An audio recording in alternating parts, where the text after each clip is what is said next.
Burt Jones is our guest.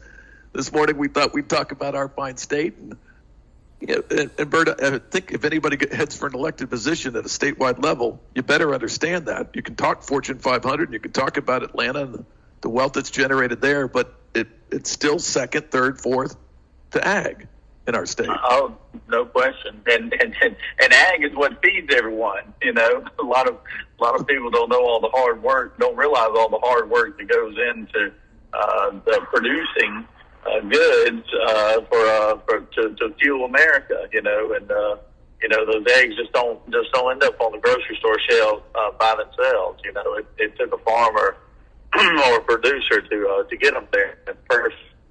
So, I think it's key to have somebody that has an understanding about the importance of rural communities and farming communities and families that really make it all happen for us. So, and having grown up in a small town in Georgia, I not only understand that but greatly appreciate it.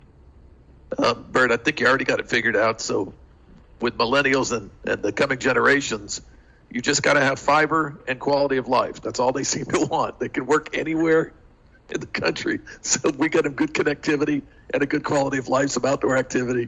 They're going to flock to your area. Oh yeah, there's no question. That's what everybody desires. You know, good quality of life, to feel safe and secure in their communities. That's one reason why I'm pushing for us to get back law and order in our state. I think it's important that we do things at state level to help recruit, retain, and keep men and women that want to go into law enforcement.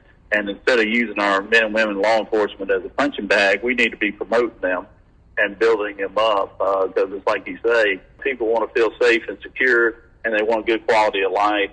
And one of those things is by keeping your law enforcement at the forefront as opposed to what's going on, particularly in the metro Atlanta cities right now. I don't like the direction that our state is taking, as far as it seems that we're taking a left lean towards big issues that are on the horizon, and we're just going to have fun. I'm easy to work with, but I'm not easy to push around, and I think we've had too many Republicans that have been easy to push around in the last few years, and we're just not going to do that anymore. One of the things I'm running on is trying to eliminate state income tax. It's been a promise that's been made by Republicans for over a decade now. While we've been able to give out tax credits and tax incentives in the billions of dollars for the last decade, and to a lot of companies that don't even domicile here in the state of Georgia, I think it's time that we give Georgia families and small businesses a tax break. And you've got to start with trying to eliminate it either in one clean swoop or piece at a time. But I think the number one thing you got to have it as your goal to do so in order to be able to achieve it.